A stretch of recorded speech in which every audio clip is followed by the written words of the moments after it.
আসসালামু আলাইকুম প্রিয় দর্শক, আজকে আপনাদেরকে তৈরি করে দেখাবো ভ্যানিলা কাপকেকের রেসিপি। আর এই কাপকেকটি তৈরি করা খুবই সহজ আর খেতে ভীষণ মজার হয়। একবার এভাবে ট্রাই করে দেখবেন, ছোট থেকে বড় সবাই কিন্তু খুবই পছন্দ করবে। তো কাপকেকটি তৈরি করার জন্য প্রথমে একটা মিক্সিং বলে নিয়ে নিচ্ছি 2টা ডিম। ডিমটা অবশ্যই রুম টেম্পারেচার হতে হবে, আর যদি ফ্রিজে থাকে অবশ্যই আধা ঘন্টা আগে ফ্রিজ থেকে নামিয়ে তারপরে কেকটি তৈরি করবেন। তো ডিমটা আমি প্রথমে কয়েক সেকেন্ড বিট করে নিব। কয়েক সেকেন্ড বিট করে নেওয়ার পরে এখানে আমি হাফ কাপ পরিমাণ চিনি দিয়ে দিচ্ছি। তো চিনিটা আমি 2বার দিয়ে বিট করে নিচ্ছি। আর আপনারা যদি মিষ্টি একটু বেশি পছন্দ করেন তাহলে এখানে 3/4 কাপ পরিমাণও চিনি দিতে পারেন, তবে হাফ কাপ পরিমাণ চিনি কিন্তু যথেষ্ট। তো আমি 2বারে চিনি দিয়ে চিনিটা গলে আসা পর্যন্ত বিট করে নেব।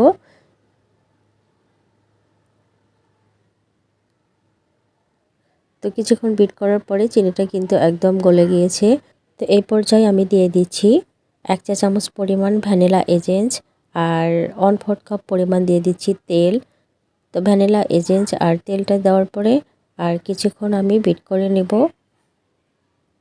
বিট করে নেওয়া হয়ে গেলে এখানে দিয়ে দিচ্ছি আমি 3/4 কাপ পরিমাণ ময়দা, 1 টেবিল চামচ পরিমাণ দিয়ে দিচ্ছি কর্নফ্লাওয়ার, 1 চা চামচ পরিমাণ দিয়ে দিচ্ছি বেকিং পাউডার, আর সামান্য পরিমাণ দিয়ে দিচ্ছি লবণ, 2 টেবিল চামচ পরিমাণ দিয়ে দিচ্ছি গুঁড়া দুধ। তো গুঁড়া দুধটা আপনারা স্কিপ করতে পারেন, তবে গুঁড়া দুধটা দিলে কিন্তু কেকটি খেতে খুবই মজার হবে। তো সমস্ত শুকনো উপকরণ আমি চেলে নিচ্ছি। চেলে নেওয়া হয়ে গেলে শুকনো উপকরণগুলো ব্যাটারের সাথে ভালো করে মিশিয়ে নিচ্ছি।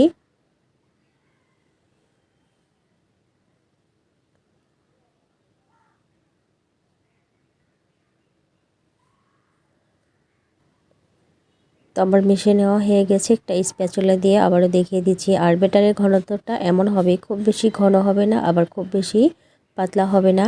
তো কেকটি তৈরি করার জন্য এখানে আমি কাপকেকের যে ছোট ছোট মোল্ড আছে সেই মোল্ডগুলো নিয়েছি। আর মোল্ডের মধ্যে আমি অর্ধেক পর্যন্ত ব্যাটারটা দিয়ে দিচ্ছি। আর আজকের কেকটা আমি ওভেনে বেক করব। আপনারা চাইলে কিন্তু চুলায় এই কাপকেকটি তৈরি করতে পারবেন। আর ওভেনে বেক করার জন্য ওভেনটাকে প্রিহিট করতে দিয়েছি 145 ডিগ্রি সেলসিয়াসে 5 মিনিটের জন্য। তো সবগুলো ব্যাটারে আমি দিয়ে দিলাম, দিয়ে এখন ওভেনে দিয়ে দিচ্ছি।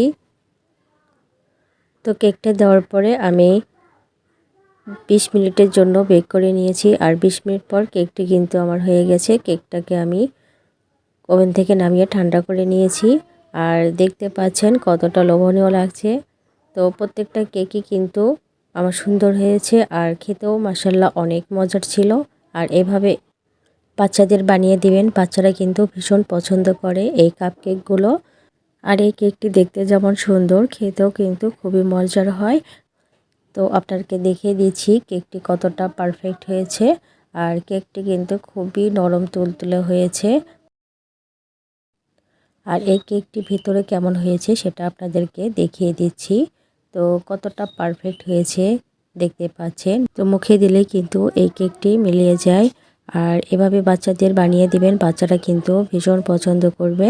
তো ভিডিওটি ভালো লাগলে লাইক কমেন্ট শেয়ার করবেন। আজকের মতো বিদায় নিচ্ছি। আল্লাহ হাফিজ।